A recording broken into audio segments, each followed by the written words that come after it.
Dear student, आज examination countdown 40 days rest में हम लोग रिलेशन बिटवीन सेल्सियस, फ़ारेनहाइट और केल्विन के बीच के रिलेशन को जानेंगे। हम सभी जानते हैं कि ये तीनों के तीनों टेम्परेचर को नापने का एक स्केल होता है। इसमें से सबसे ज्यादा पॉपुलर सेल्सियस है, उसके बाद फ़ारेनहाइट है, तब केल्विन है। सेल्सियस की अगर बात की जाए तो 0 डिग्री सेंटीग्रेड से शुरू होकर के 100 डिग्री सेंटीग्रेड, मतलब नीचे वाले जो पॉइंट हैं ये किसी भी पानी का जो है कि वो फ्रीजिंग पॉइंट है और ऊपर वाला बॉइलिंग पॉइंट है। ये इसका फ्रीजिंग पॉइंट है, ये इसका बॉइलिंग पॉइंट है फ़ारेनहाइट का। ये इसका फ्रीजिंग पॉइंट है, ये इसका बॉइलिंग पॉइंट है। इसका मतलब ये 0 डिग्री से लेकर 100 डिग्री के बीच में कितने सारे गैप हैं, तो 100 का यहां पे। और अगर बात यह देखा जाए कि इसमें 100 का गैप है, अगर देखा जाए कि फ़ारेनहाइट वाले में तो 212 और 32 के बीच में कितने का गैप है, तो 180 का। और अगर देखा जाए 373 और 273, हालांकि होता है 273.15, लेकिन हम लोग अप्रोक्सीमेट अगर लेते हैं तो 373 और 273 के बीच में कितने का गैप है, 100 का।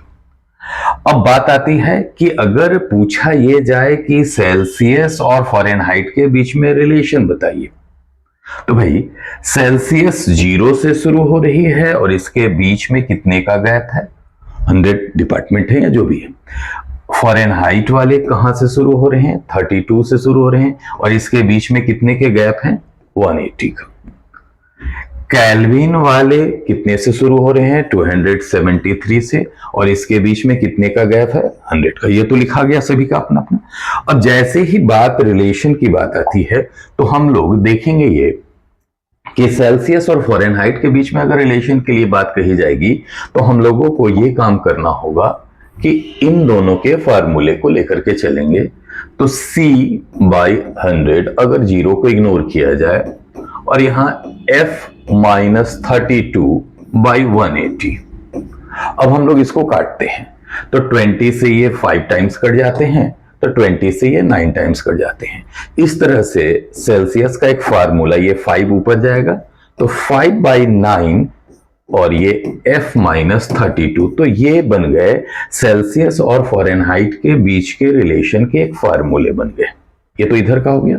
लेकिन अगर इन केस हम लोगों से सेल्सियस और केल्विन के बीच के रिलेशन की बात आएगी तो सेल्सियस का C/100, 0 को इग्नोर किया गया यहां पे, यहां K-273/100 और इस तरह से पता चला कि इसके ये 100 कट गए तो बच के आ गया C=K-273। तो ये सेल्सियस और केल्विन के बीच के रिलेशन को बताता है। इसके बारे में जो है कि क्वेश्चन मैथमेटिक्स के कोऑर्डिनेट ज्योमेट्री में भी है और फिजिक्स में भी इसका जो है कि काफी सारा क्वेश्चन है, जिसमें से सबसे ज्यादा इंपॉर्टेंट क्वेश्चन क्या रहता है कि किस टेम्परेचर पर सेल्सियस और फ़ारेनहाइट ये दोनों इक्वल होते हैं। और भी बहुत सारे, जैसे हम लोगों से पूछा जाए कि हम लोगों के शरीर का टेम्परेचर कितना होता है नॉर्मल, तो 37 डिग्री सेल्सियस, उसे फ़ारेनहाइट में बदलो। इस तरह के कुछ क्वेश्चंस आते हैं जिसे आप लोग अमूमन इस फार्मूले से सॉल्व कर सकते हैं। चलिए, अब ये तो बात हो गई फार्मूले का। अब हम लोग बात कर लेते हैं, बात टेम्परेचर की आ रही है। अभी तो सर्दी का मौसम है, जाड़े का मौसम है, काफी कड़ाके की ठंड पड़ रही है। ऐसे में हम ये कहना चाहेंगे स्टूडेंट लोगों से खास करके कि ठंड में थोड़ा ठंड से बचने का प्रयास करें, गर्म कपड़ों का से जो है कि उपयोग करें, ठंडा पानी ना पिए, थोड़ा ठंड में इधर उधर घूमने से भी बचें, क्योंकि आप अगर इसके वजह से 2-3 दिन भी अगर आपकी तबीयत खराब होती है तो इसका नेगेटिव असर पड़ेगा आपके पढ़ाई की तैयारी पर, आपके परीक्षा की तैयारी पर। तो प्लीज इससे बचें, तब जाकर के आपको हर एक मिनट की कीमत समझ में आएगी। Thank you.